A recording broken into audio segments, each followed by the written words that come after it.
Аз съм мюсюлманин, това означава, че моята религия е. Ислямът е велика, свята дума, която е унаследявана от пророците, мирът на Аллах да е над тях. От първия до последния, тази дума съдържа възвишени значения и велики ценности, тя означава отдаване, подчинение и покорство на Твореца, и означава мир, примирие, щастие, сигурност и спокойствие за човека и обществото. Затова думите ислям, отдаване, подчинение и селям, мир, спокойствие, са от думите, които най-често се срещат в божествените закони на исляма, а е селям. Съвършеният е име от имената на Аллах, поздравът на мюсюлманите помежду име е селям и поздравът на фраза, написана за запознаване с исляма. Обитателите на дженнета, рая, е селям, а истинският мюсюлманин е онзи, от чието език и ръце са спокойни. Останалите мюсюлмани, ислямът е най-добрата религия за всички хора. Той им е достатъчен и е техният път към щастието в земния и отвъдния свят, затова той е всеобхватен, обширен, ясен и достъпен за всеки. Той не дели хората на раса или цвят, а гледа на тях по един и същ начин. Никой не се отличава в исляма освен по степента, според която се придържа към неговите учения. Това е причината да го приемат всички нормални хора.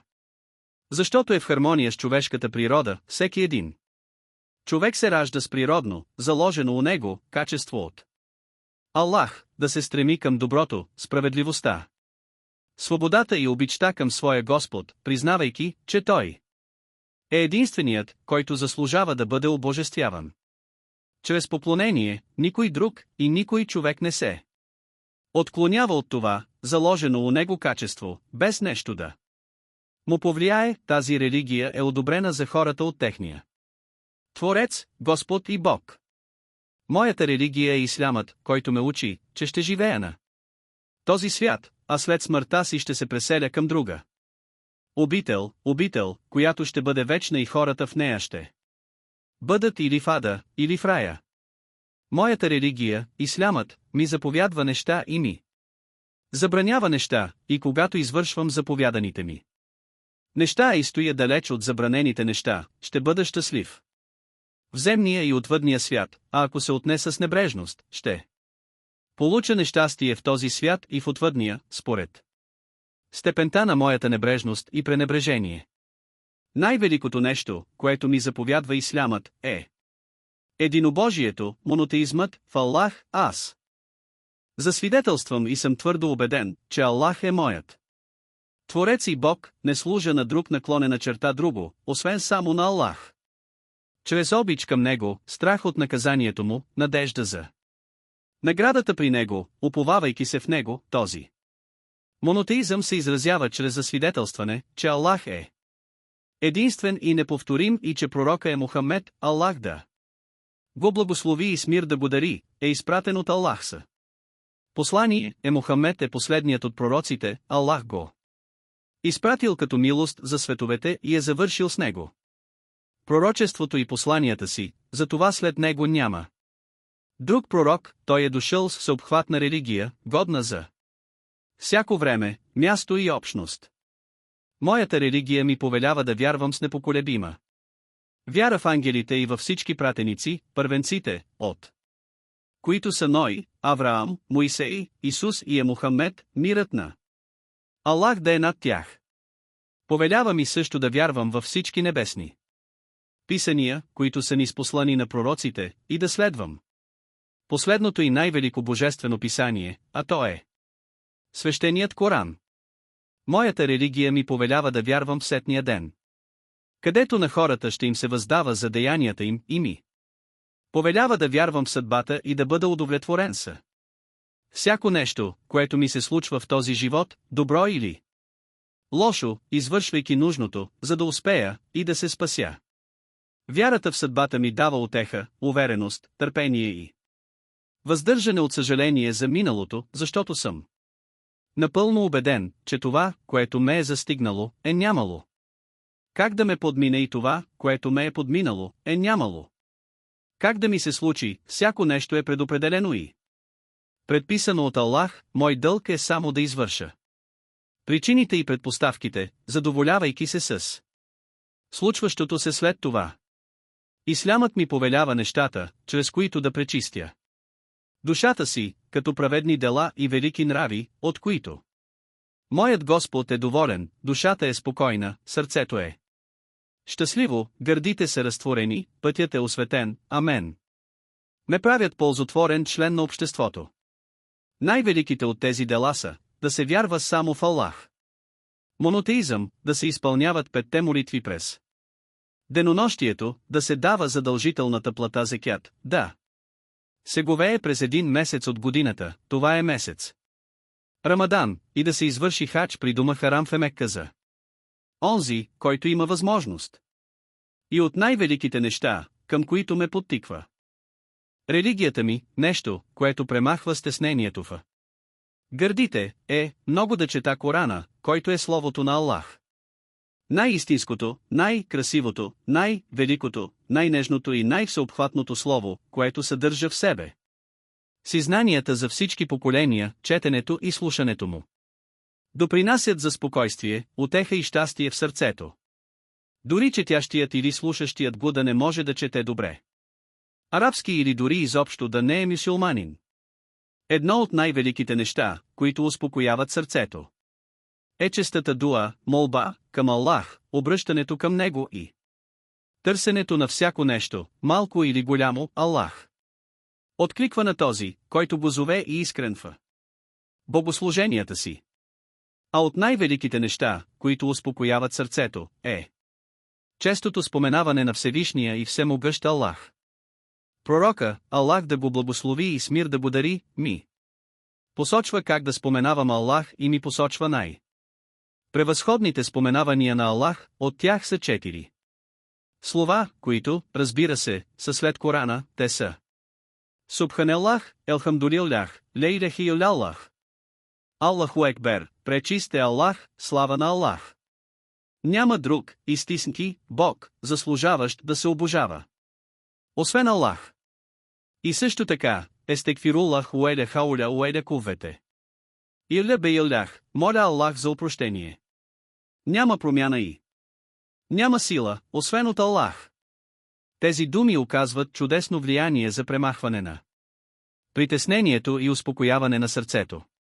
Ислямът ми повелява да бъда горд и да стоя далеч от всяко нещо, което унижава моята човечност и достоинство. Да използвам разума и тялото си за онова, за което са създадени, за благородни дела във вярата и в земния ми живот. Ислямът ми повелява милостта, добрия нрав, хубавите взаимоотношения и добротворството към творенията. Чрез думи и дела според възможностите ми. Най-великото нещо, което ми е повелено от правата на творенията, е правото на родителите. Религията ми заповядва да ги уважавам и да им желая доброто, старайки се да ги правя щастливи и най-напред на тях да бъда полезен, най-вече, когато остареят, за това. Наблюдаваш, че в ислямската общност майката и бащата имат почетно място, огромно уважение и обслужване от децата си, и когато остареят или бъдат сполетени от болест или безсилие, уважението от страна на децата им се засилва. Моята религия ме учи, че жените имат високо достоинство и огромни права, жените в исляма се приемат като сестри на мъжете и най-добрият сред хората е този мъж, който е най-добър за семейството мюсюлманката, още когато е бебе, има пълното право да бъде кърмена, да се грижат за нея, да я възпитават на добро, тя още тогава се счита за радост за очите и сърцето на родителите си и на братята си. А когато порасне, тя е отново почитана и подкрепяна, за нея се грижи прекият и настойник, който е отговорен за честа й, той не допуска да й се навреди, нито с ръка, нито с език, нито с поглед.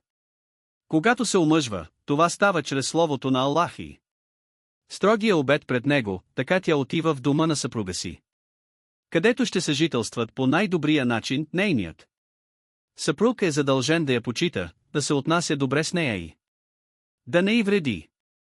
Когато стане майка, уважението към нея става пряко свързвано с правото на Всевишния Аллах, а не уважението към нея е пряко свързано с съдружаването с Аллах и сенето на развала по земята. Когато е сестра, мюсюлманинът е длъжен да поддържа родствената си връзка, да я почита и да се грижи за нея. Когато е война, тя е в степента на майката, що се отнася до уважението и поддържането на родствената връзка. Когато е баба или възрастна, тогава при децата й, внуците и роднините й, тя има още по-голяма стойност. Те не се противопоставят на молбата и не омалуважават мнението й. Ако тя е чужда, не е нито роднина, нито съсед, който има права в исляма, тогава нейните права са всеобщи, като свеждане на погледа и подобните на него. Мюсюлманските общества все още полагат големи грижи за тези права, което придава на жените ценности. Уважение, които липсват в немюсюлманските общества. След това жената в исляма има право на собственост. Отдаване под наем, покупко-продажба, бизнес и други. Има право да се обучава, да преподава и да работи, когато това не противоречи на принципите на исляма, нещо повече, от знанието има такова, което е задължително, и когато някой го изостави, независимо дали е мъж или жена, той е грешник. Още нещо, нейното право е като правото на мъжа, с изключение на нещата, които са специфични за жените. Или тези, които са специфични за мъжете. Това са тези права и постановления, които подхождат на всеки един от тях, като това е подробно разяснено на съответните места. Моята религия ми повелява да обичам братята й, сестрите си, чичовците и лелите си, войчовците и войните си, всичките си роднини. Повелява ми да отдавам правата на съпругата си, децата си и съседите си. Моята религия ми повелява да се образовам и ме подтиква към всяко нещо, с което мога да надграждам ума, нрава и мисленето си. Повелява ми свенливостта, нежността, смелостта, мъдростта, уравновесеността, търпението, доверието, смиреността, целомъдрието, чистотата, изпълнението на обета, да обичам доброто за хората, да търся препитанието си, да бъда любезен с нуждаещите си, да посещавам болния, да изпълнявам обещаното, да говоря добро, да посрещам хората с приветливо лице и да се стремя според възможностите си да ги правя щастливи.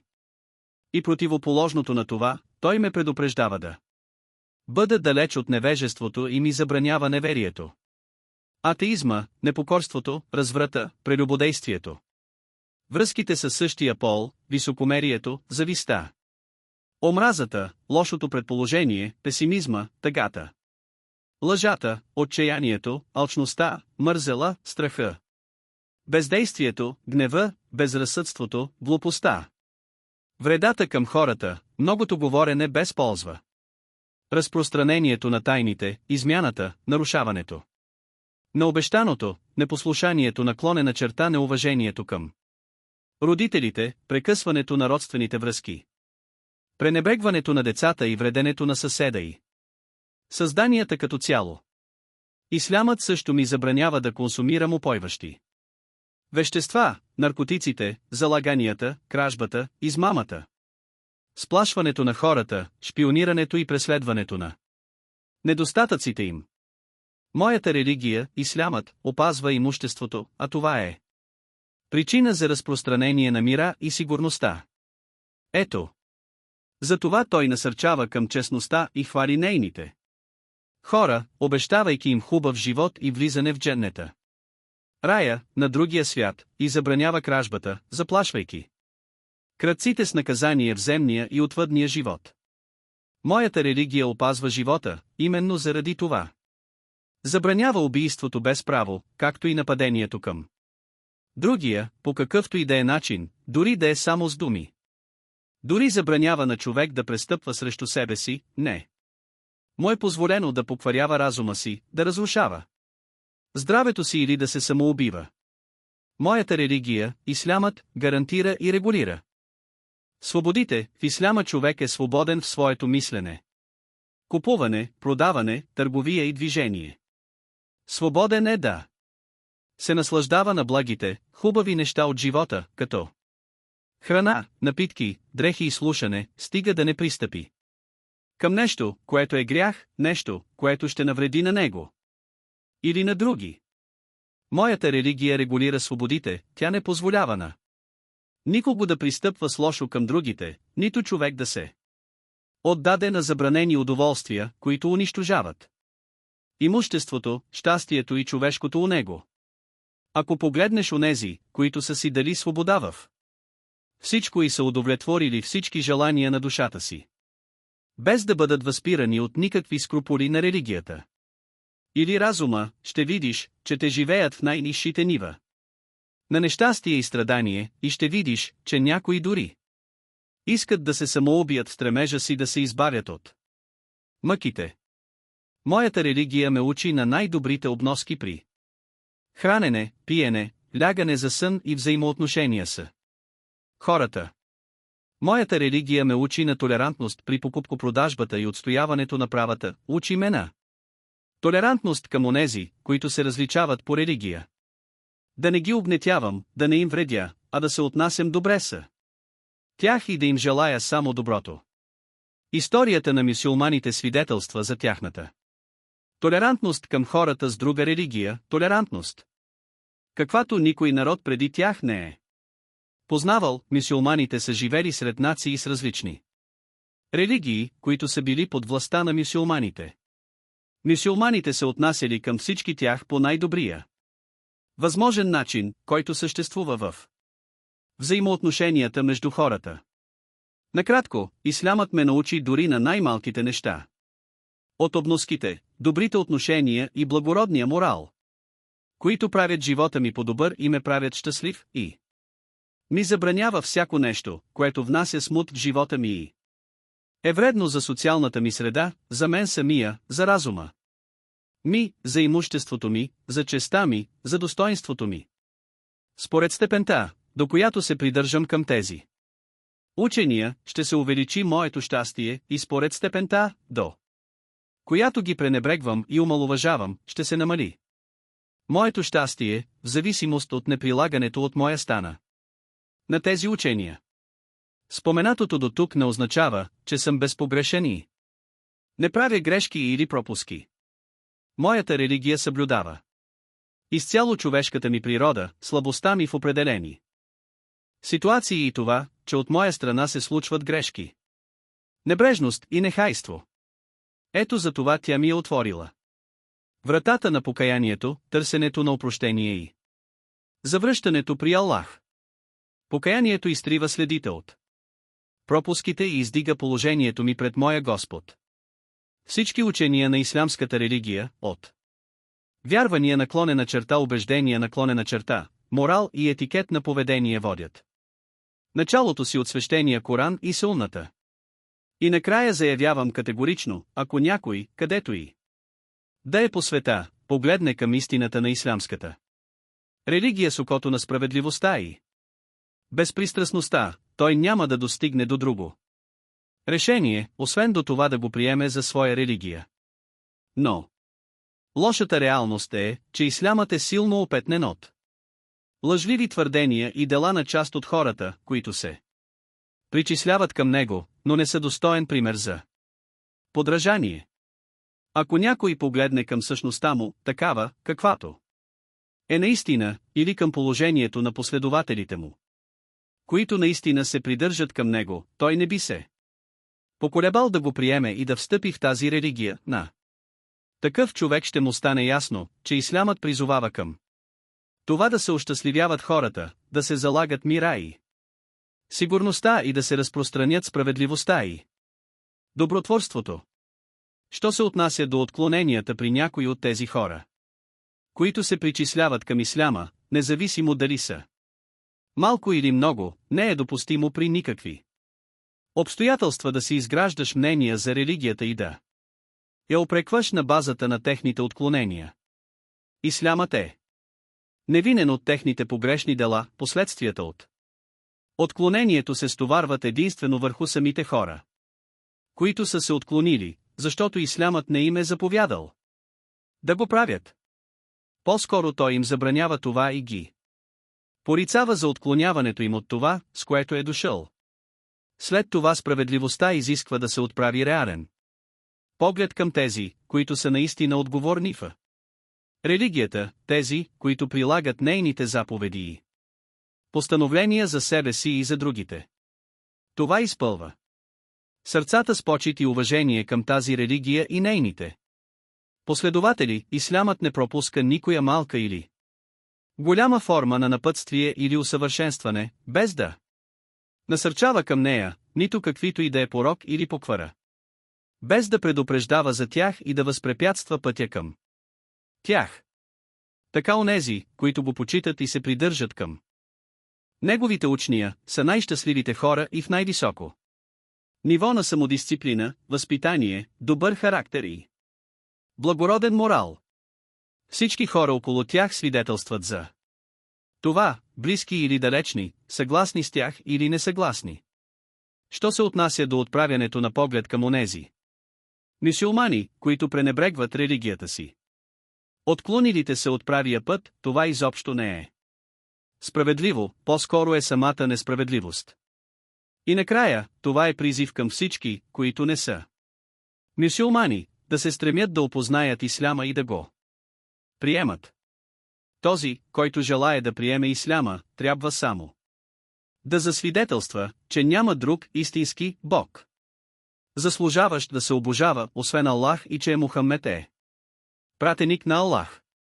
Наклонена черта, това са думите Ешхеду ен ла илахе иляллаху ешхеду ен Мухаммеден Расулуллах, наклонена черта, и да изучи от религията това, което му е заповядано като задължително от Аллах да извършва, и всеки път, когато знанието и делата му се увеличат, се увеличава и щастието му, и се издига степента му при неговия Господ.